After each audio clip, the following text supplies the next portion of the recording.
बिस्मिल्लाहिर्रहमानिर्रहीम। पॉडकास्ट के एक नए एपिसोड के साथ मैं आपकी खिदमत में हाजिर हूँ। नाज़रीन, आज के मेरे गेस्ट जो हैं बहुत ही स्पेशल हैं। क्राइम रिपोर्टर हैं, सीनियर क्राइम रिपोर्टर हैं। इस वक्त अगर कहा जाए कि पंजाब के सीनियर तरीन क्राइम रिपोर्टर तो गलत नहीं होगा। बहुत सी स्टोरीज इन्होंने ब्रेक की हैं। टीपू ट्रका वाली जो उनके कत्ल की कहानी थी वो भी इन्होंने ब्रेक की थी।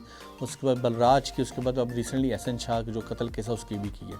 उनसे बात करते हैं और पंजाब में दुश्मनी क्यों शुरू हुई है, कहाँ से शुरू हुई है, क्यों चलती आ रही है और पुलिस क्या रोल इसमें अदा करिए, कैसे कंट्रोल करेगी। बात करते हैं नुमान शेख साहब से। नुमान साहब, thank you so much programme में आने के लिए। मेरा पहला सवाल आपसे ये है, सर बलराज आपने ब्रेक की, ये स्टोरी है क्या?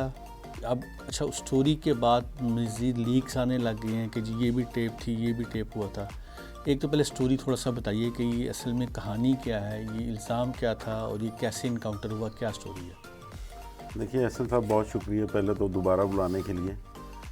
जो पंजाब के कहें आप बहुत बड़ी दुश्मनी है आपस में ख़ानदानों की, ये एक बहुत बड़ी दुश्मनी लाहौर की काउंट होती है। बल्कि लाहौर की अगर हम ऐसे कहें कि सबसे बड़ी दुश्मनी है दो ख़ानदानों की, तो इसमें कुछ गलत नहीं है। इसमें एक ख़ानदान है तीफ़ी भट्ट, गोगी भट्ट, ये दोनों आपस में कज़न हैं। तीफ़ी भट्ट की बैकग्राउंड ये है कि तीफ़ी भट्ट को 32 साल से चेयरमैन है अकबरी मंडी का, कारोबारी शख्सियत है। गोगी भट्ट जो है वो पहला बंदा था जिसकी छत पे साबिक सदर जनरल परवेज़ मुशर्रफ आए थे बसंत करने के लिए। उसके बाद फूड स्ट्रीट जो पहली बनी थी उसका चेयरमैन था, वो सारी फूड स्ट्रीट खुद इन्होंने बनवाई। ये लाहौर का एक कारोबारी ख़ानदान गिना जाता था। इनके बिल्कुल करीब ही जो है वो मशहूर फैमिली ट्रक्का वाले थे, जो कि उनका बैकग्राउंड ये है कि टीपू ट्रक्का वाला बहुत मशहूर था। उससे पहले उसके जो वालिद साहब थे बिल्ला ट्रक्का वाला, उनके आगे वालिद साहब ये पाकिस्तान बनने से पहले के ट्रांसपोर्टर हैं और उनका वही काम जो है वो उसके बाद नस्ल दर नस्ल चलता आ रहा है। ये दोनों ख़ानदान जो हैं ये आसपास ही रहते थे। इनकी दुश्मनी स्टार्ट होती है एक अंदरून बाज़ार दुकान से, जो कि दुकान वहाँ पे क्योंकि छोटे छोटे से कॉर्नर्स बने हुए, छोटी छोटी दुकानें, किसी एक दुकान का मसला होता है। वहाँ पे तीफ़ी भट्ट वगैरह कहते हैं कि हमने इसका बयाना दे के ले लिया, जबकि जो बिल्ला है इसका जो दादा था बलाज का, वो कहता है कि नहीं ये तो पहले हमें सेल हो चुकी हुई है।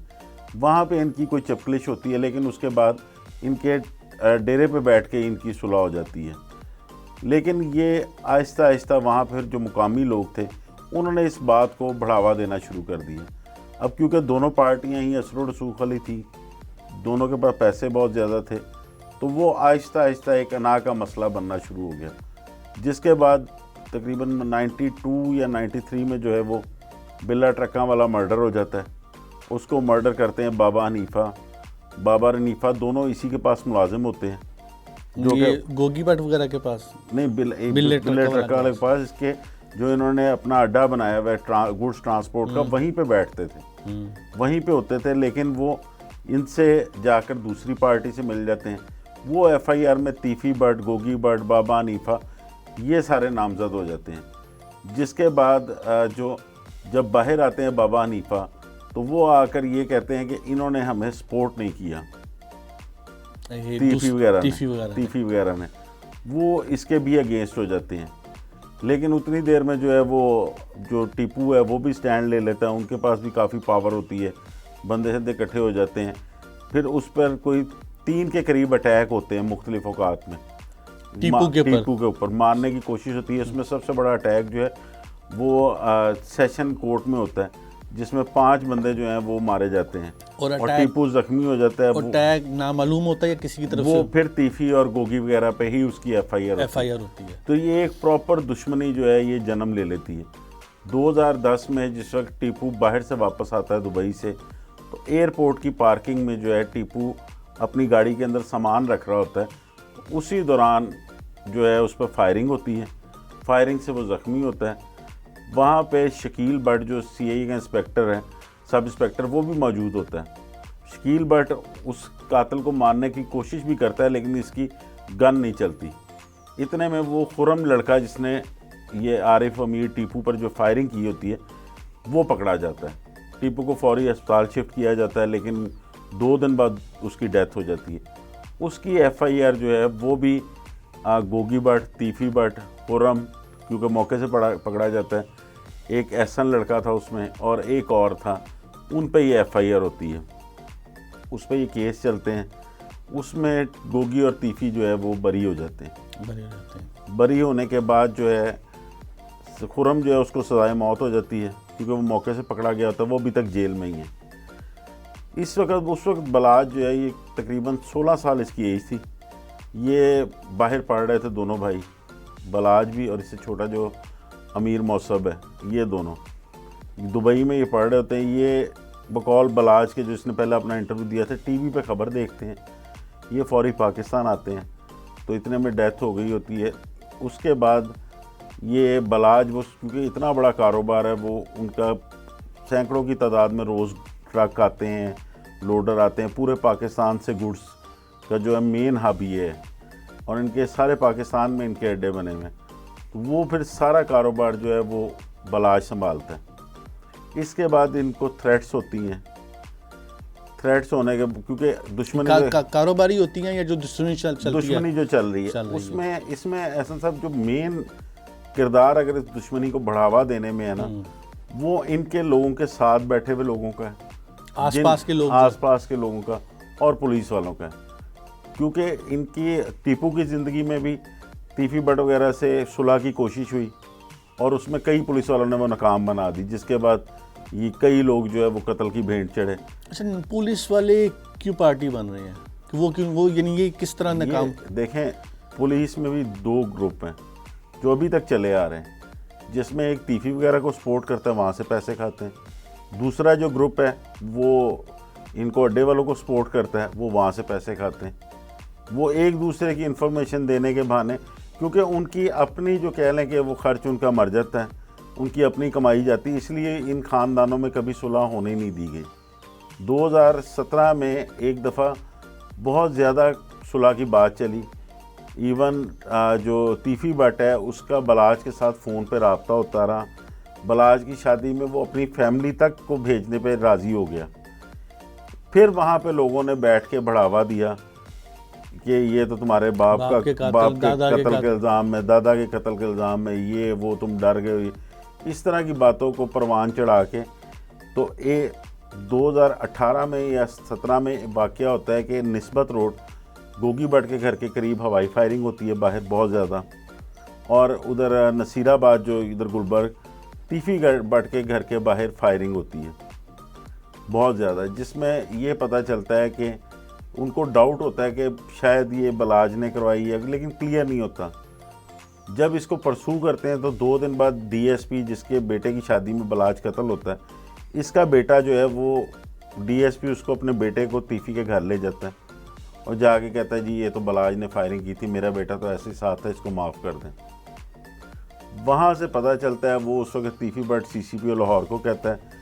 बलाज उस वक्त अपने सारों के साथ जो जितने अजीज़ थे SP सिटी के दफ्तर बैठा होता है, उसको वहीं से गिरफ़्तार कर लेते हैं, लेकिन बाद में उसकी ज़मानत हो जाती है, वो भी बाहर आ जाता है। इस हद तक पावर है कि DSP अपने बेटे को लेके उनके घर जाता और कहता जी, उनको क्योंकि डाउट हो गया कि ये कोई नुकसान ना कर दे। ये तो कोई एक फिल्मी स्टोरी लग रही है। ये ख़ानदानी दुश्मनी इनकी चली फिल्मी स्टोरी की तरह, और इसकी शुरुआत उसी एक छोटी नुक्कर की दुकान वहाँ से ये शुरू हुई दुश्मनी, और फिर शहरदारी में मुख्तलिफ बातों पे आमने सामने आना और ये वो, क्योंकि वो दोनों ही पहलवान थे अपने अपने इलाकों के, तो वो फिर दुश्मनदारी बढ़ती है। तो बलाज को फिर उसके बाद गिरफ्तार कर लेते हैं। गिरफ्तार होता है, बलाज बाहर आ जाता है, लेकिन वो जो एक दोस्ती की बीच में कोशिश थी वो ख़त्म हो जाती है, उसका दी एंड हो जाता है। उसके बाद ये चलते चलते बलाज ने जो अपने मीडिया पे इंटरव्यू दिए, वो इस दुश्मनी को नहीं चाहता था बढ़ाना। सही, वो चाहता ही नहीं था कि अब उसने कई दफ़ा कहा कि मैं अपने बच्चों को ये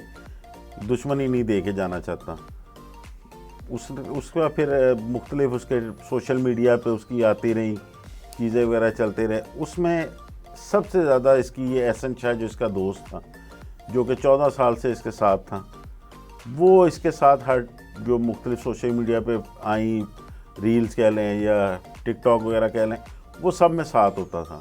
वो क्या बनवाता भी यही था? वो बनवाता था एहसन शाह। वो बलाज को बेसिकली यूज़ करके खुद आगे आ रहा था।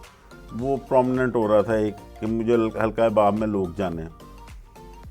मीनवाइल 2023 में ये फरवरी की बात है या दिसंबर की, जिस वक्त ये उम्रे पे जाता है एहसन शाह, उसी डीएसपी जिसके बेटे ने जाके बताया होता है, वो क्योंकि इसके वालिद के ज़माने से दोस्त रहा है, बिलाल जो डीएसपी था, उसके बेटे की शादी पे बलाज जाता है, वहीं पे इस पर फायरिंग होती है, अटैक होता है, ये इसको हॉस्पिटल ले जाया जाता है, 10 बजे का टाइम होता है, इसकी डेथ हो जाती है, रिसीव डेथ होता है। और अटैक कौन करता है? और जो अटैक करता है वो मुजफ्फर नाम का बंदा होता है। जो इसके साथ गनमैन होते हैं बलाज के, जो लोगों के मुबैना कह लें, उनकी फायरिंग से वो भी मारा जाता है on the spot. On the spot. बाद में इस केस की इन्वेस्टिगेशन शुरू होती है, उसकी जेब से बलाज की तस्वीर निकलती है, जो शूटर होता है, शूटर एक उस सलामी का लिफाफा मिलता है कि शादी में वो भी मेहमान बन के आया होता है। उसके बाद इस केस की तफ्तीश चलती है तो ये पता चलता है कि ये जो मुजफ्फर था, ये तो तीफी भट्ट का मुलाजिम था, क्योंकि उसकी शादी की कई तस्वीरें आ जाती हैं तीफी भट्ट के बेटे की शादी में, उसके घर के बाहर बैठे हुए, ये उसका मुलाजिम था, ये उसका मालशिया भी था, मैं उसके काफ़ी क्लोज मुलाजिम था। जब उसकी तफ्तीश शुरू होती है तो एक 20 सेकंड की कॉल होती है जो कि बलाज के मर्डर से एक दिन पहले उस मुजफ्फर के फ़ोन से हुई होती है। वो एक खानसामा होता है तीफी भट्ट का, उसके घर हुई हुई है। जिस वक्त इसको ट्रैक करते हैं, मुजफ्फर शेखुपुरे से आता है, शेखुपुरे से आके बाबड़ा स्टॉप पे कॉल करता है इनके घर, वो बंदा दरवाज़ा खोलता है। उसके बाद पुलिस उस जो होता है अली खानसामा उसको ट्रेस करने में लग जाती है। वो ट्रेस इलाका गैर से जाके होता है, वहाँ के डीपीओ से आईजी पंजाब रब्ता करता है, उसको गिरफ़्तार किया जाता है। वो आके बताता है कि ये सारे कत्ल की प्लानिंग जो है ये मेरे सामने हुई, जो पुलिस ने अभी तक इन्वेस्टिगेशन की, और उसमें बलाज का एक दोस्त भी शामिल है। अच्छा। जिस पर पुलिस पहले तो वो जो मुजफ्फर होता है उसके उठाती फैमिली को, उसकी 3 शादियाँ हुई होती हैं, उसकी बीवी जो है वो बताती है कि ये मुझे कह के गया था कि मैं 1 साल के लिए जा रहा हूँ, 1 साल बाद आऊँगा तो मैं फिर तुम्हें कहीं बाहर ले जाऊँगा।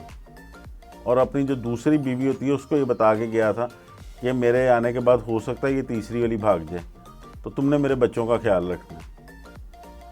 वो उसकी खैर वो इनोसेंट होते हैं, उनको पुलिस छोड़ देती है।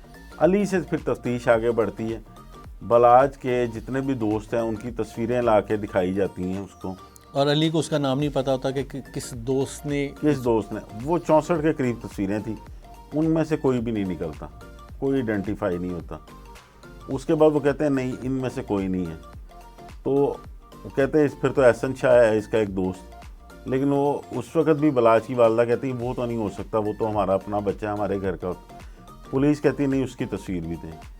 जिस वक्त पुलिस उसकी तस्वीर देखती है तो वो उसको दिखाती है तो वो फ़ौरन आइडेंटिफाई कर लेता है कि यही बंदा, अली खान साहब कहता है कि यही बंदा आया था।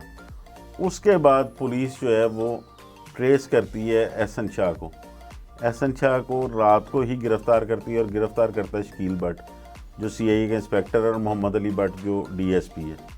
ये इसको गिरफ़्तार करते हैं, उससे तफ्तीश करते हैं, तो वो चीज़ें खुलनी शुरू हो जाती हैं कि मलक सुहेल नाम का इसका कोई मोहल्लेदार है जो कि सियासी बंदा ही था, उसका तीफी भट्ट वगैरह के साथ दोस्ती थी।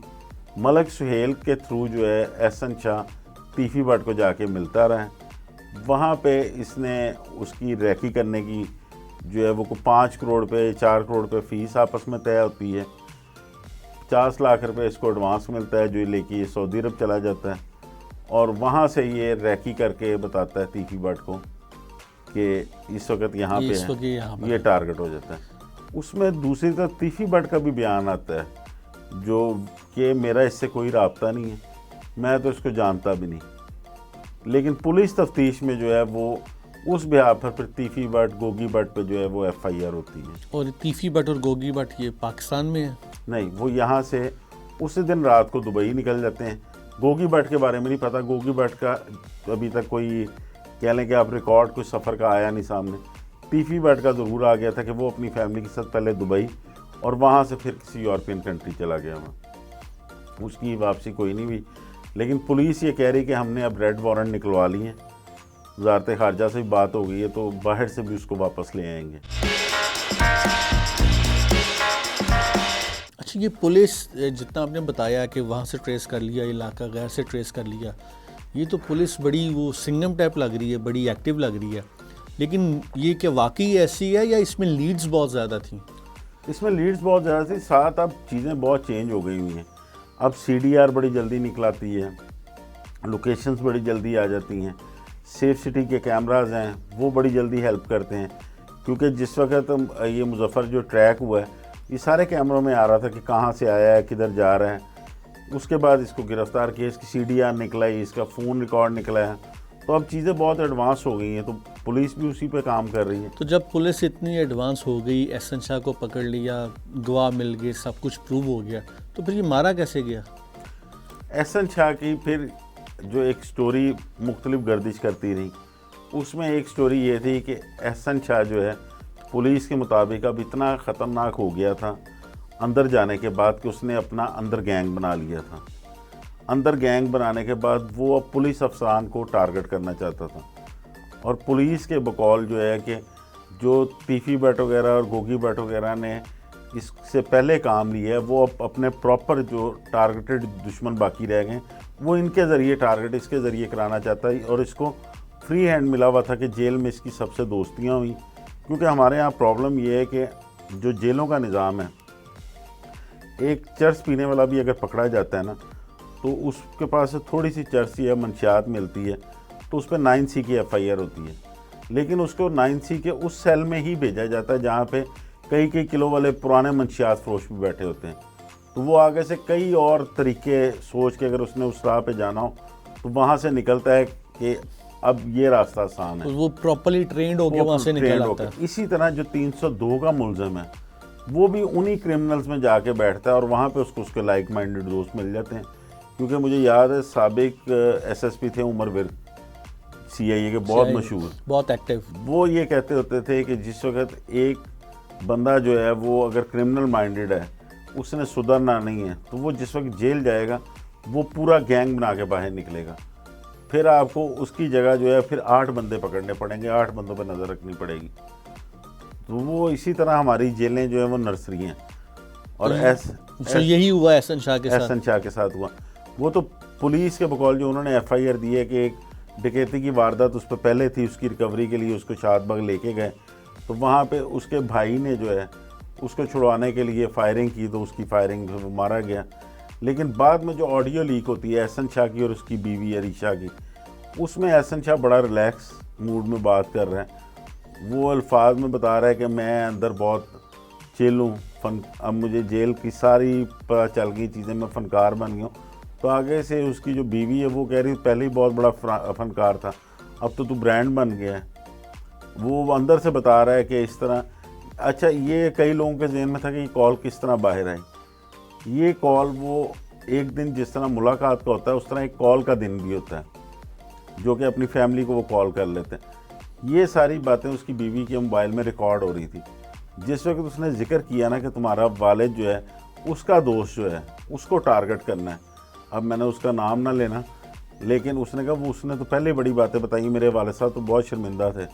कहता नहीं, उसका तोहफ़ा देना है मैंने तो फ़ौरन सऊदीयाबाद चले जाना है। वो उसने रिकॉर्डिंग जो है उसने अपने वालिद को दी कि ये देखें ये इस तरह का, क्योंकि कल ये था कि कल को ये वाकई बाहर निकल के कोई टारगेट ना कर दे तो फिर पूरी फैमिली इसके शिकंजे में आए। तो वो उसके वालिद ने जब आगे पुलिस को दी तो पुलिस को कंफर्म हो गया कि ये तो अंदर प्रॉपर गैंगस्टर बन चुका था। तो इतनी सख्त निगरानी के बाद ये आखिर में एक इंसान अंदर जाके पुलिस की मदद के बगैर इतना बड़ा गैंग बना सकता है? आशिवर किसी ना किसी की तो होगी जेल के अंदर। देखिए, जो हमारी जेलों के हालात है ना, उसमें जिस बंदे की तो मुलाकात है, जो उसको पीछे मिलने के लिए आते हैं, उसके लिए सामान लेके आते हैं या पैसे उसके जमा करवा देते हैं वहाँ पे, वो बंदा तो अंदर बड़ी चिल लाइफ गुजारता है। वहाँ पे अंदर जेलों में मरता वो जिसकी मुलाकात ना हो।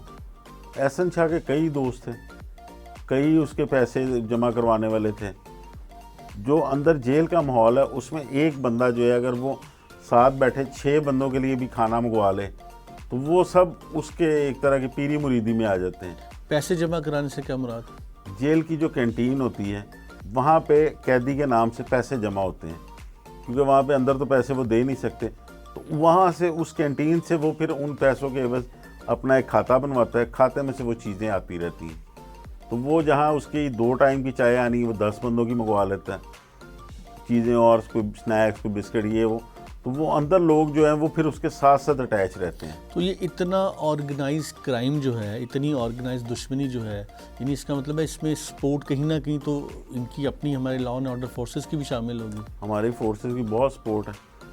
देखें, इस दुश्मनी को परवान चढ़ाने में अगर जो इसके दादा कत्ल हुए थे, परदादा कत्ल हुए थे, अगर पहली FIR में इंसाफ मिल गया होता, जो थे मुलजम उनको सज़ा हो गई होती, तो अब इतने कत्ल होने ही नहीं थे। उसके बाद टीपू जिस वक्त मर्डर हुआ उसका मुलजिम पकड़ा गया, जब इनकी आपस में सुलह की बात, बल्कि टीपू की ज़िंदगी में जो सुलह की बात हुई, CIA कोतवाली में बैठ के जो है वो दोनों पार्टियां बैठी हुई, वहाँ पे भी एक पुलिस अफसर बोल उठा तो उसकी वजह से सुलह ही नहीं हुई। एक पुलिस अफसर बोल पड़ा उस कि ये नहीं रहेंगे कायम अपनी सुलह पे, वहीं से बात बिगड़ी और उसके बाद वो सुलह ही नहीं हो सकी।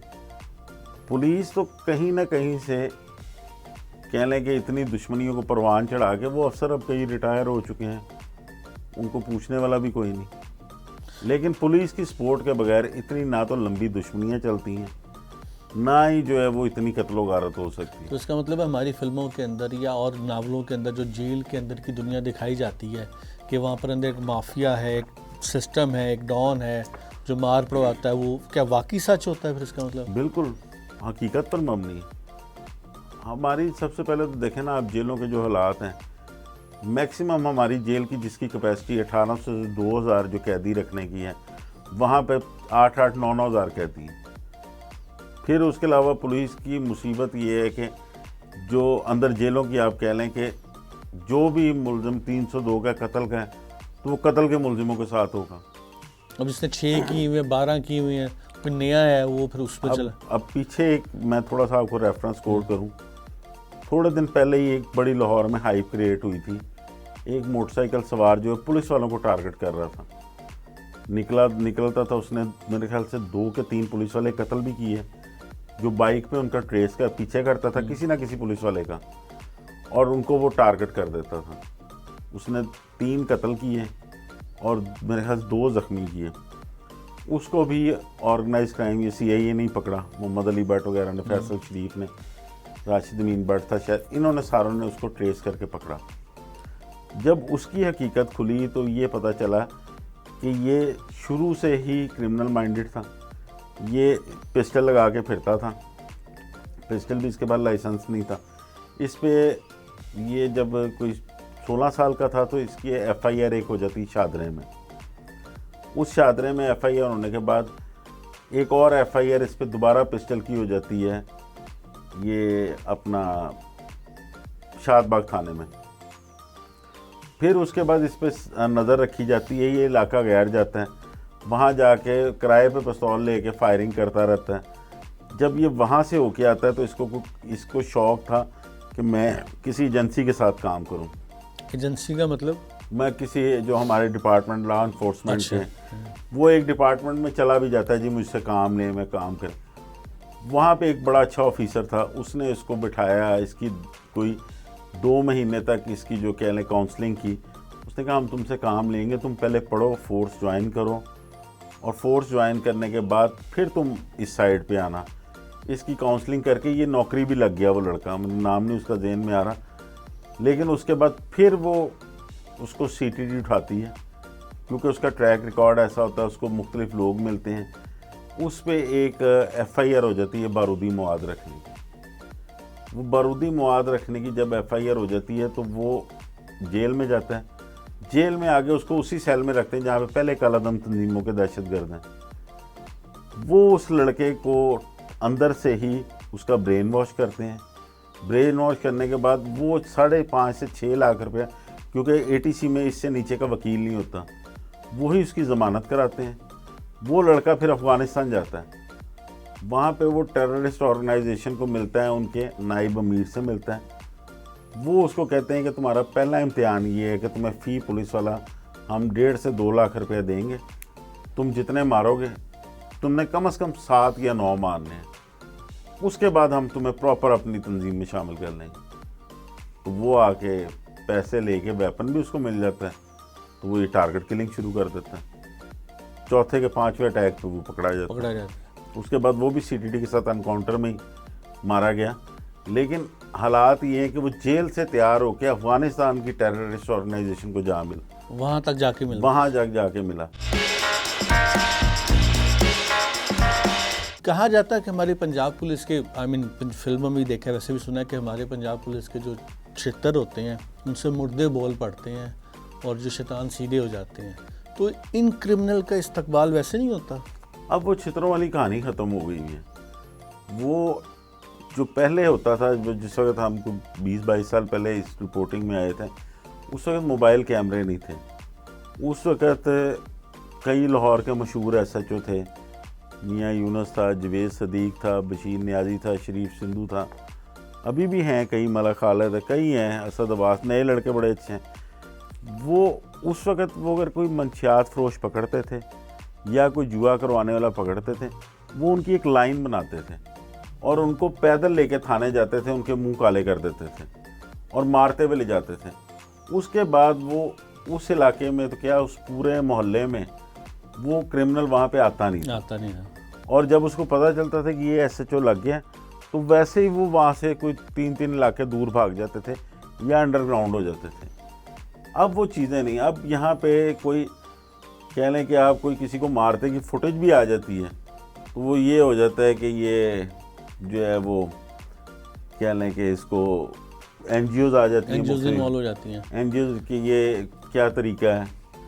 लेकिन उसके साथ साथ तो जिस तरह आप NGO का जिक्र करें, इस तरह तो आप बहुत सारे पंजाब पुलिस के अपने यूट्यूब चैनल हैं, ऑफिसर्स के चैनल हैं, वो खुद डेली फुटेज आ रही है, वो तो खुद भी चला रहे हैं। वो अब सोशल मीडिया पे अपनी पब्लिसिटी कर रहे हैं, सिर्फ वो उसके लिए चला रहे हैं। लेकिन ये जो क्राइम कंट्रोल करने वाला काम है, ये जिस तरह पहले दौर में होता था, अब वो चीज़ें रही नहीं, ऑफिसर्स भी वैसे नहीं रहे। तो यानी इसका मतलब ये हुआ कि जदीद दौर के साथ हमारी पुलिस के पास कोई जदीद टेक्निक्स नहीं आई, जदीद टेक्निक्स भी नहीं आई। फिर जिस तरह हमारी आबादी में इजाफा हुआ, क्योंकि अभी तक हम जो है ना वो अंग्रेज़ के बनाए हुए रूल पे चल रहे हैं। जो 1960 में जाके रूल 1860 में बने थे, उसमें उसके बाद सिर्फ कानून में जो है 5-6 दफ़ात नहीं आई, कुछ तब्दीलियाँ हुई, लेकिन हम उसी रूल पे हैं। उस वक़्त 50 जो शहरी थे उनके लिए एक पुलिस वाला जो है वो मुख्तस किया गया था। तो इस वक्त हमारी सूरत हाल ये है कि 950 शहरियों के लिए एक पुलिस वाला है। ना तो उस तरह भर्ती हुई, ना उस तरह पुलिस को वसाइल मिले। पैसे बहुत आए पुलिस के पास, लेकिन वो आवाम की फलाह की बजाय वो इधर उधर जेबों में जाते रहे अफसरों की। तो ये जो पुलिस वैन्स होती हैं, बेतहाशा एक कॉन्वॉय भरा होता है मिनिस्टर्स का, उसमें तो इसका मतलब आधी ज़रा पुलिस उधर लगी हुई है। प्रायोरिटी जो है ना वो हमारी अब क्राइम कंट्रोल रही नहीं। अब हमारी प्रायोरिटी जो है वो लॉ एंड ऑर्डर इशू ना बने कोई, क्योंकि अब पुलिस ऑफिसर्स को ये बता दिया जाता है पहले कि क्राइम की वजह से कोई चेंज नहीं होगा। आपने अपने इलाके में कोई लॉ एंड ऑर्डर का इशू नहीं बनने देना, और गवर्नमेंट जो है वो आपसे नाराज़ नहीं होनी चाहिए, जो मर्ज़ी हो जाए, क्योंकि आपकी ट्रांसफ़र पोस्टिंग उधर से होनी है। जो बरसरे इक़्तिदार उस वक्त हैं लोग, आपने उनको लेके चलना है, वो आपके सामने ही है।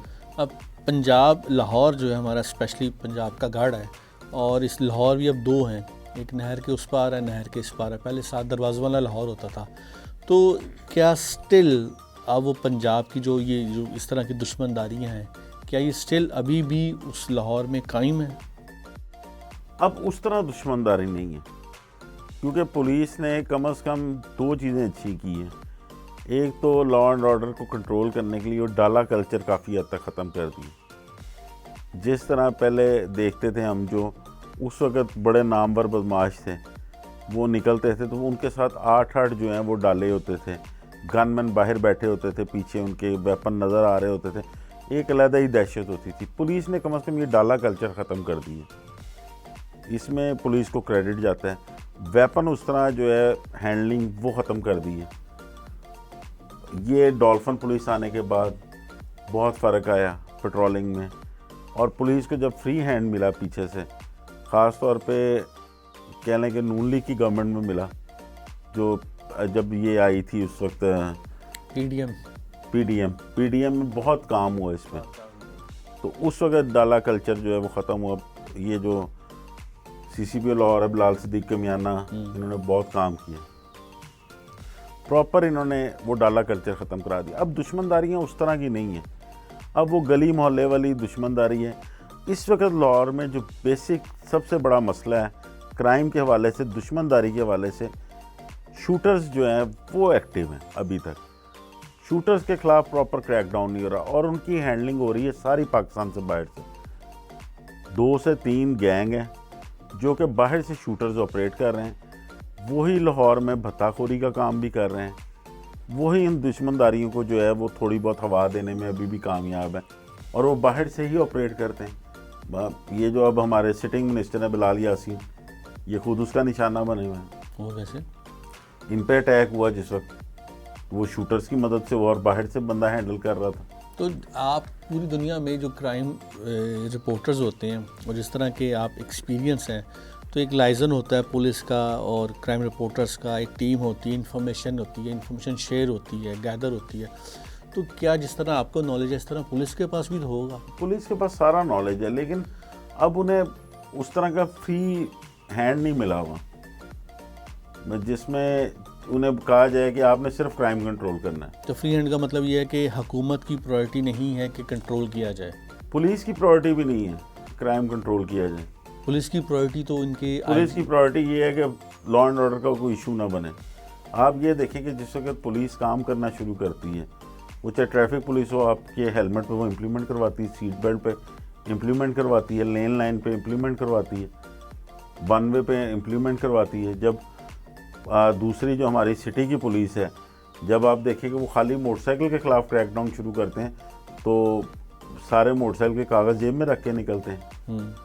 जब चेकिंग शुरू होती है तो प्रॉपर चेकिंग शुरू होती है, जब थानों में सुनवाई शुरू होती है तो प्रॉपर होती है। लेकिन वो अभी है नहीं कोई प्रायोरिटी उनकी, यानी इस वक्त प्रायोरिटी ही नहीं है कि इस चीज़ इसको देखा जाए, एड्रेस किया जाए। कि जब भी पाकिस्तान में कुछ भी हो, मैंने अपनी लाइफ में यहाँ पर जितना देखा, आपका मुझसे ज़्यादा तजुर्बा होगा कि जब भी कुछ हो पहली डबल सवारी पर बंदी लगा दो, कुछ भी हो तो क्रैक डाउन मुसीबत मोटरसाइकिलों पर आती है। देखें वो आसान टारगेट है, असल में तो ये एक लॉन्ग टर्म पॉलिसी होती है, ये एक बड़े दूर की सोच के साथ कोई ना कोई काम किया जाता है। अब जिस तरह मुझे याद है, जिस एक 2008 से लेके 11 तक एक टेररिज्म की वेव आई थी जिसमें पुलिस को ही टारगेट किया जा रहा था, फोर्सेस को, नेवल वार कॉलेज पर भी अटैक हुआ। उस वक्त के बाद 2014-15 में फिर सिलसिला चलता रहा, कुछ अरसे बाद एक धमाका हो गया। ये कोई डॉक्टर हैदर अशरफ थे DIG ऑपरेशन लाहौर, 2014 में आए थे मेरे ख्याल से। उनका ये विजन था कि लाहौर को जो है बाहर की तर्ज पे इस तरह सेफ सिटी बनाया जाए कि इसमें 14,000 के करीब कैमरे इंस्टॉल हों। वो उस वक्त 2 अरब रुपए का मंसूबा था जो कि उन्होंने वज़ीर आला शहबाज शरीफ को बताया। उसमें एक गाड़ी कहीं से भी लाहौर के एंट्री पॉइंट में दाखिल होती है तो एंड तक हमारी उस पर नज़र होनी चाहिए कि वो उसने कब छोड़ा है, कहाँ कहाँ गई है। मीनवाइल शहर की पेट्रोलिंग के लिए हमें जिस तरह उन्होंने डॉल्फिन फोर्स इंट्रोड्यूस करवाई, वो डॉल्फिन फोर्स लेके आए कि इसको अब उस तरह उसको भी यूटिलाइज नहीं किया गया, क्योंकि उनका ये प्लान था कि जो हमारी मेन रोड्स हैं वहाँ पे पेट्रोलिंग की गाड़ियाँ पॉइंट्स पे खड़ी हों, ये पेट्रोलिंग ना करें, ये मुख्तलिफ कॉर्नर्स पे खड़ी हों, किसी यू टर्न पे, इधर उधर। जो डॉल्फिन पुलिस है ये अंदर बाइक्स के ऊपर पेट्रोलिंग करें, कोई भी ऐसी चीज़ होती है कैमरों की मदद से इन्हें फौरी तौर पर अलर्ट किया जाए तो ये आगे से उसे कॉर्डन करें। सही, जिस पे अब जाके काम हो रहा है। ये 2014 का मंसूबे पर 2024 में जाके काम हो रहा है। अब जाके काम हो रहा है, ये उसके बाद बनाया गया। अब पुलिस जो है इससे फ़ायदा उठा रही है, ये एक दूर की सोच थी। फिर उसके अलावा जो जैसे सानिया मॉडल टाउन हुआ, उसके बाद डॉक्टर हैदर अशरफ ने एंटी राइट फोर्स इंट्रोड्यूस करवाई कि जिनके पास वेपन ना हो, शील्ड्स हों, डंडे हों और मॉब को वो कंट्रोल कर लें। उनकी प्रॉपर ट्रेनिंग हुई, वो भी अब जाके इफेक्टिव हो रही है। तो ये दूर की सोच के साथ काम होते हैं। यहाँ विजन हो, आपके पास विजन हो। यहाँ पे प्रॉब्लम ये है कि ऑफिसर जो भी है वो चाहे डीआईजी रैंक है, चाहे सीसीपीओ रैंक है, चाहे एसपी है, नीचे एसएचओ तक, क्योंकि इलाका तो एक एसएचओ ने कंट्रोल करना, उसको नहीं पता कि उसकी पोस्टिंग कितनी देर है। हो सकता है वो 2 दिन बाद ही उतर जाए, कोई आइडिया नहीं होता। कोई आइडिया नहीं होता। तो वो जब पोस्टिंग की नहीं पता होता तो वो फिर यही कहते हैं कि जो आज का दिन गुजर गया अमन से वो ठीक है, वो ठीक है। तो लॉन्ग टर्म पॉलिसी किसी ने बनानी नहीं। ये तो एक जो उस वक्त अंग्रेज़ ने जिस वक्त ये फोर्स बनाई थी, कवानीन बनाए थे, उसने एक बीट सिस्टम बनाया था कि एक इलाका है, यहाँ पे 8 गलियाँ या 10 गलियाँ, यहाँ पे ये 8 से 10 जवान जो हैं ये 2 साल के लिए तैनात कर दें, लोगों की खुशी गमी में शरीक हों। वहाँ पे कोई नया बंदा अगर आता है तो ये लोग खुद बताएं जी इसे चेक करें, ये हमने नया बंदा देखा है। तो इस तरह ग्रास रूट लेवल से जाके क्राइम कंट्रोल होना था। अब ना वो बीट सिस्टम है, ना वो चीज़ें हैं, अब बस वो पुलिस यही कहती कि आज का दिन गुजर गया, ये बस ठीक है। तो हमारे जो वज़ीर कानून है ये क्या करते हैं? वज़ीर कानून के पास और बड़े काम है, ऑपोजिशन के जो केसेस हैं उनको देखने के लिए, टारगेट करने के लिए, फिर कोई बड़ा लॉ एंड ऑर्डर का मसला ना बन जाए उसको देखने के लिए। अब जैसे कच्चे का ऑपरेशन चल रहा है, कच्चे का ऑपरेशन वो अल्लाह करे कामयाब हो, लेकिन उससे ज़्यादा तो वो यूट्यूब चैनल जो डाकू बना रहे हैं वो आजकल वायरल हुए हुए हैं। वो आगे कोई पता नहीं, वो कच्चा प्रीमियर लीग करा दें, कुछ आपका इवेंट करा दें। इतनी हमारी तगड़ी फोर्स है, इतने हमारे पास काबिल ऑफिसर्स हैं, तो आपको लगता है कि ये कच्चा काबू नहीं कर सकते, ये काबू करना नहीं चाहते? कच्चे को टारगेट करना कोई मुश्किल ही नहीं है, लेकिन प्रॉपर उस पर काम तो हो। प्रॉपर काम आप देखेंगे 3 दिन पहले मैं देख रहा था, 2 दिन पहले सिंध के एक मिनिस्टर का बयान आया हुआ था, जो कि शायद उनके डिफेंस मिनिस्टर है कोई, वो कहते हैं कि जब हम ऑपरेशन स्टार्ट करते हैं तो ये लोग पंजाब में चले जाते हैं। उस पर अभी तक हमारे किसी ऑफिसर ने ये नहीं कहा कि हमारी पंजाब की बाउंड्री पे हमने इतनी फोर्स डिप्लॉय की हुई है, ये वहाँ से नहीं आते। कोई तस्दीक कोई तरदीद करते ही नहीं, अपनी पब्लिसिटी के अलावा कोई काम करते ही नहीं है। वो तो एक प्रॉपर प्लान करके, एक छोटा सा इलाका, स्टेट विद स्टेट कहाँ चलती है, आपके पास रेंजर्स है, आर्मी है, एक बार जाके अटैक करके 2-3 दिन आप जो है वो एयर स्ट्राइक करें तो वैसे ख़त्म हो जाते हैं।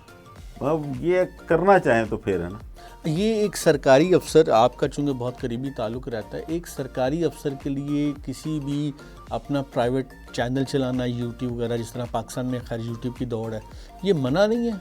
अब नहीं मना। पहले तो ये था कि मैं 3 साल पहले एक ऑफिशियल लेटर आया था कि कोई भी यूनिफॉर्म में टिकटॉक वगैरह या कोई सोशल मीडिया पे अपनी तस्वीर भी अपलोड नहीं करेगा। लेकिन अब ऊपर से नीचे तक जो है वो कह लें कि गवर्नमेंट को दिखाया ये जाता है कि हर वक्त हम एक्टिव हैं। कहीं आपको पुलिस वाले मस्जिदों में फिरते नज़र आएंगे, कहीं खुली कचहरियों में नज़र आएंगे, कहीं वो नए अपने सिप्स का इफ्तिताह, जो स्पेशल इनिशिएटिव पुलिस स्टेशन है उनका इफ्तिताह करते नज़र आएंगे, कहीं पे अपने जवानों की हेल्प करते हुए नज़र आएंगे। वो सारा कुछ एक सोशल मीडिया पे एक कह लें कि झूठ की दीवार बना के जो है बनाई जा रही है, वो एक सिंपल जो दिखता है वो बिकता है, उस पर काम हो रहा है। एक मैंने पिछले दिनों देखा फेसबुक के ऊपर, क्योंकि हैरानगी वाली बात यह है कि पाकिस्तान वाहिद मुल्क है जहाँ पर नॉन सीरियस प्लेटफॉर्म को इतना सीरियस लिया जाता है, यूट्यूब की बात करूँ, फेसबुक की, कि ये अल्लाह की पनाह। दोस्त कोई सिपाही हैं या कांस्टेबल हैं पुलिस के जो कि आजकल यूट्यूब पर छाए हुए हैं, मुझे उनका नाम मेरे जहन में नहीं आ रहा, मैंने आपसे एक बार जिक्र भी किया था, जो टीवी पर अपीयरेंस के पैसे लेने लग गए हैं। हमारे यहाँ पे प्रॉब्लम ये है कि हमारे पैकेजेस मोबाइल के बहुत सस्ते हैं, लोग जो है उनके पास काम कोई करने को है नहीं, आपके पास ग्राउंड्स हैं नहीं कि जो लड़के अपना बचपन से आपको स्पोर्ट्स की तरफ कर दें। आप अपने स्कूलों का हाल देख लें, जिस तरह पहले ज़माने के आप सरकारी स्कूल देखें, वहाँ पे आपको कम से कम 8-8, 10-10 कनाल की ग्राउंड नज़र आएगी। अब तो आपका 5-10 मरले में स्कूल बना हुआ है, स्पोर्ट्स एक्टिविटी कोई है नहीं। माएँ अपने बच्चों को वैसे ही मोबाइल पकड़ा के तो चुप करवा देती, तो बाकी जो लोग फारिग बैठे हुए हैं वो अब अपना ज़्यादातर टाइम जो मोबाइल पे यूज़ करते हैं, तो वो उसमें कोई भी ऐसी चीज़ जो ज़रा हट के आती है, मैं आप एक सिंपल देख लें कि हमारे यहाँ पे वो लाहौर दा पावा, हाँ जी जी वो जी जी, इतना हिट हो गया, वैसे तो ही इस तरह वो पार्टी शुरू हुई है। तो इस तरह की चीज़ें यहाँ पे फारिग लोग हैं, उनके पास काम कोई है नहीं करने को, कोई उनको आगे मोबिलाइज करके कोई राह दिखाई नहीं गई कि ये करना है, तो वो बेचारों ने इसी पे रहना है, तो उस पर सोशल मीडिया पे कोई भी चीज़ हिट हो सकती है और कर ही आ रहे हैं। वो कर रहे हैं। तो अब बिल्कुल प्रोग्राम के एंड में है, तो पूरी दुनिया में हमारे यहाँ सेलुलर कंपनी बड़ी महंगी होती है, पूरी दुनिया, इंग्लैंड में, अमेरिका में बिल्स बहुत ज़्यादा होते हैं, ताकि लोगों को जो ना वो मोटिवेट नहीं किया जाता कि आप इस चीज़ को यूज़ करो। हमारा मुल्क वाहिद मुल्क है जहाँ पर पैकेजेस बहुत सस्ते हैं और ज़्यादा पैकेज रात के निकाले जाते हैं, कभी खुला खाओ तो कोई मसला नहीं। सर ये बताइए, क्या ये सिलसिला जो गैंग वॉर का है, तीफी बट और ये बलाजी, क्या ये ख़त्म हो गया? ये ख़त्म नहीं हो गया। अब पुलिस का एक रोल जो है वो प्ले करने का टाइम आ गया। अब जिस तरह बिलाल के कत्ल में तीफी बट और गोगी बट नॉमिनेटेड हैं, एहसन शाह के मरने के बाद बहुत मुश्किल है कि उनको किसी तरह भी सज़ा हो, तीफी बट और गोगी बट को, क्योंकि ये वो केस था जिसमें कातिल जो है वो खुद ही मकतूल हो गया है। खुद ही मकतूल जिस वक्त बलाज मर्डर हुआ वो भी मर्डर हो गया। जो पुलिस ने अपने एक रास्ते निकाले, एक अपनी तफ्तीश आगे बढ़ाई, उसमें मेन मोहरा एहसन शाह था। एहसन शाह भी मारा गया। 109 में वो दोनों हैं। 109 में मेरा नहीं ख्याल कि किसी तरह भी इनको सज़ा होगी। तो बलराज के भाई ने जिसने टेक ओवर किया है, अब वो क्या, आप खबरें वगैरह आपने सुनी होंगी, ज़ारी बात आपके उसने लिंक है, तो वो क्या इरादा रखता है? अब बलाज भी कोई बदले का इरादा नहीं रखता था। वो भी शरीफ है, वो एडवोकेट है, वो सारी ज़िंदगी बाहर रहा है, पढ़ा लिखा नौजवान है, वो भी इस तरह की कोई बदले का इरादा नहीं रखता। क्या ये सोसाइटी उसको, वही बात जो आपने शुरू में की कि सोसाइटी जीने नहीं देती, तो क्या सोसाइटी उसको अलाउ करेगी, इतना स्पेस देगी कि भाई ठीक है तू एक अच्छी ज़िंदगी शुरू करो, अपने बच्चों को दुश्मनी ना दे? ये अब उस पर डिपेंड करता है। देखें, अभी तक तो ये है कि एक दोस्त है वो कैसर बट, उनके वो खुद दुश्मनी से गुजरे हुए हैं। अब तक तो वो बलाज की फैमिली को वो रिप्रेजेंट कर रहे हैं। मेरा ख्याल है अगर वहाँ तक रहेगा तो बेहतर रहेगा। लेकिन जिस तरह आप सोशल मीडिया पे उसको भी उठाना शुरू कर दिया, आप लोगों के कमेंट्स देखें कि जैसे उसकी वीडियो आती है, ये शेर है, ये बदला लेगा अपने परदादा, ये चीज़ें फिर काम ख़राब करती हैं। और इसमें कानून को रोल प्ले करना चाहिए। आखिर ये जो इतने कत्ल हुए हैं, इनका जो भी मुलजिम है, जो भी मुजरिम है, उसको सजा दें। तो ये साइबर क्राइम एक्टिव नहीं होती इन चीज़ों के ऊपर? साइबर क्राइम ये एंटरटेनमेंट ही है, एंटरटेनमेंट है, ये एंटरटेनमेंट है लोगों के लिए। आप किसी को खुलेआम कह दें कि ये उसका बदला लेगा, उसको कत्ल कर देगा, ये इसमें वो कमेंट्स हैं लोगों के, उसमें आप किसको क्या रोक सकते हैं? हमारे यहाँ पे कोई इतने फिल्टर तो लगे नहीं हुए। अब हुकूमत फायर वॉल भी लेके आई है। फायर वॉल अब देखे कब तक चलती, तब से तो नेट का ही बेड़ा नेट नहीं चल रहा। तो वो अब गवर्नमेंट जो है वो उसकी पॉलिसियों में ये चीज़ें हैं नहीं। अच्छा, आखिरी सवाल मेरा, आप ये बताइए कि आपने जब डिग्री वगैरह की, पढ़े लिखे, फारिगुल तहसील हुए, उस ज़माने में दुश्मनदारी ज़्यादा थी। आपके पेरेंट्स ने आपको कैसे अलाउ किया कि भाई तू इतनी ख़तरनाक फील्ड क्राइम रिपोर्टिंग में चला जा? नहीं, पेरेंट्स का तो इसमें रोल ये अलाउ करने में नहीं था असल में, क्योंकि उस वक्त तो खौफ ज़्यादा होगा। उस वक्त खौफ ज़्यादा था उस वक्त, लेकिन ये चीज़ें नहीं थी। हम लोगों ने जब स्टार्ट किया तो उस वक्त सेक्टेरियन वायलेंस ज़्यादा थी, और सेक्टेरियन वायलेंस में हमें बहुत ज़्यादा अलर्ट रहना पड़ता था। हम लोग रूटीन की चीज़ें जो हैं वो रिपोर्ट कर रहे होते थे, मर्डर्स, किडनैपिंग, व्हाट्सएप वगैरह ये थे नहीं। मुझे याद है 2000 की बात है, हम लोग रात को जाके DIG ऑफिस में, एक मुहाफ़िज़ ब्रांच है जहाँ पे अभी तक शहर की जितनी FIRs दर्ज होती हैं वो आती हैं, तो हम लोग जाके 2-2:30 बजे वहाँ पे FIRs पढ़ते थे कि सुबह इवनिंग में हमारा अखबार छपता था 6-7 बजे, तो उसके लिए कोई बड़ी स्टोरी निकला है, कोई मर्डर की, कोई अगवा बर तवान की, वहाँ से निकलना है, MLC चेक करनी जाके मियाँ हॉस्पिटल कि कोई केस तो नहीं आया हुआ हादसे का, उसके बाद डेड हाउस जाना कि बॉडीज़ कहाँ से आई हुई हैं वो चेक करनी। तो वो चीज़ें चलते चलते, लेकिन उसके बाद 2008 से सडन चेंज आया इसमें कि हम लोग क्राइम रिपोर्टिंग से वॉर रिपोर्टिंग में कन्वर्ट हो गए। जिस वक्त टेररिज्म की वेव आई उस वक्त हमारी थ्रेट्स ही चेंज हो गई। पहले तो हमें ये थ्रेट्स आती थी कि तुमने ये जो कोई सेक्ट है इसको शायद प्रमोट कर रहे हैं या दूसरे सेक्ट का साथ दे रहे हैं, तो उससे बंदा अवॉइड करता था, वो खबर ही नहीं देता था। फिर मुझे याद है कि थ्रेट्स आनी शुरू हो गई तालिबान की तरफ से, क्योंकि जिस वक्त वो मरते थे रिपोर्टर्स को कईयों को आई, वो हम लोग जब उसको रिपोर्ट करते तो वो ये कहते थे कि ये भी हमारे जो बंदे हैं इनको भी आप शहीद कहा करें, क्योंकि ये भी इसी दीन की राह पे जा रहे हैं। वो एक बड़ा खौफनाक दौर था। फिर उसके बाद अब जिस तरह के ये सोशल मीडिया पे, इस पे तो आप कह लें कि थोड़ा सा भी ज़रा ट्रैक से डी ट्रैक होंगे तो आपको ऐसे लोग कहेंगे जी ये जिस तरह टीपू और ये इनका, ये उनकी साइड ले रहा है, ये उनकी साइड ले रहा है। तो बड़ी बैलेंस होकर रिपोर्टिंग करनी पड़ती है। घर वालों को तो यही होता है कि छोड़ ही नहीं है, आज जर्नलिज्म छोड़ दें या क्राइम रिपोर्टिंग छोड़ दें, लेकिन ये चीज़ें फिर फेस करनी पड़ती हैं। आप देखें कि हमारी अब रूटीन ही ऐसे बन गई, अगर अल्लाह ना करे कहीं पे कोई ब्लास्ट होता है, लोग वहाँ से बाहर भाग रहे होते हैं, हम उस तरफ भाग रहे होते हैं। मैंने आपको रिपोर्टिंग करते हुए देखा हुआ है, हमारा साथ रहा हुआ है, तो कुछ पता नहीं होता कि आप किस वक्त आ रहे हैं, किस वक्त आए हैं, वापस निकल गए। तो इस वक्त पाकिस्तान की जो क्राइम रिपोर्टिंग है, क्राइम बीट है, उसका यानी कोई मुस्तकबिल नहीं। मुस्तकबिल कोई नहीं, ये ऐसे ही चलता रहेगा क्योंकि काम ही नहीं हुआ।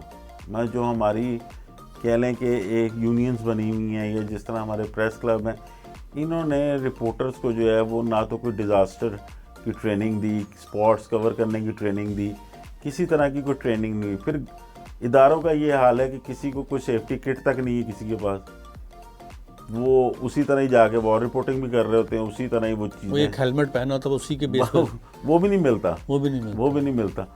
तो वो बस मास्क मुस्क लगा के कोविड के लिए, तो इस तरह की रिपोर्टिंग हो रही होती है। एक रिपोर्टर को, आखिरी सवाल, एक क्राइम रिपोर्टर को पुलिस की तरफ से, वज़ीर कानून जो हमारी वजारत है उसकी तरफ से और अदारे की तरफ से कोई सहूलत, कोई बेनिफिट, कुछ कवरेज, कोई लाइफ इंश्योरेंस, कोई ऐसी चीज़ मिलती है? लाइफ इंश्योरेंस ज़रूर है, इदारों में भी मेडिकल मिलता है, उसी में होती है। वो तो बाकी सबकी भी है ना, या जो हमारे स्पेशली आपकी क्राइम रिपोर्टर की, वो तो बाकी सबकी भी है। किसी की, वो जो एक जर्नलिस्ट को नॉर्मल जो प्रेस क्लब से कोई डोनेशन वगैरह या कोई उसकी होती है इमदाद, वही है सबके लिए, उसके अलावा कुछ भी नहीं है। इदारों को चाहिए कि जो इनके मेन स्ट्रीम के रिपोर्टर हैं, कम से कम उनको कोर्सेज वगैरह कराएं नए लड़कों को कि इन्होंने स्पॉट किस तरह कवर करना है, फिर उसके अलावा रिपोर्टिंग किस तरह करनी है। अगर आप कोई दुश्मनदारी की रिपोर्टिंग कर रहे हैं या कोई टेररिज्म की रिपोर्टिंग कर रहे हैं, आपने किन चीज़ों का ख्याल रखना है, अपने आप को सेफ करते हुए स्पॉट किस तरह कवर करना है। आपकी सेफ्टी के लिए आपके पास बुलेट प्रूफ जैकेट होनी चाहिए, हेलमेट होना चाहिए, इस तरह। लेकिन अब वो लोगों की प्रायोरिटी चैनल्स भी नहीं है असल में मालकों की। सही, बड़ी हैरानकुन बात है कि जो लोग, आप भी अपनी लोग जान जो हथेली पे लेके निकलते हैं, और अफसोस की बात है कि इसका कोई कवरेज नहीं है। और thank you so much Numan साहब। मैं एंड में यही कहना चाहूँगा अपने नाज़रीन से कि हम खुद देखें, ये वो लोग हैं जो हमें सोसाइटी का आईना दिखाते हैं, ये वो लोग हैं जो डिज़ास्टर में जाके, जो इतने ख़तरनाक सिचुएशन में जाके, जिस तरह इन्होंने भी फरमाया कि जिस तरह लोग भाग रहे होते हैं जान बचाते हुए, अंदर जा रहे होते हैं, ताकि इनकी इन्फॉर्मेशन से पुलिस को मदद मिल सके, इनकी इन्फॉर्मेशन से, कवरेज से हमें मदद मिल सके।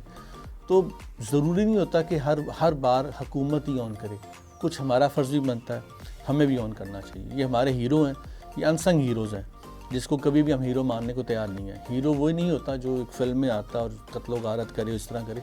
हीरो बहुत से ऐसे भी होते हैं जो सोसाइटी को ग्रोथ में, उसकी सोसाइटी की हेल्प करते हैं। हमें आसपास देखना चाहिए और हमें अपने हीरोज़ को पहचानना चाहिए। यही एक फ़र्क होता है पढ़ी लिखी और गैर पढ़ी लिखी कौम के अंदर। कोई वजह है कि अगर आज हम इस मुकाम पर हैं तो ऐसे नहीं है, कोई वजह है। Sir, thank you so much.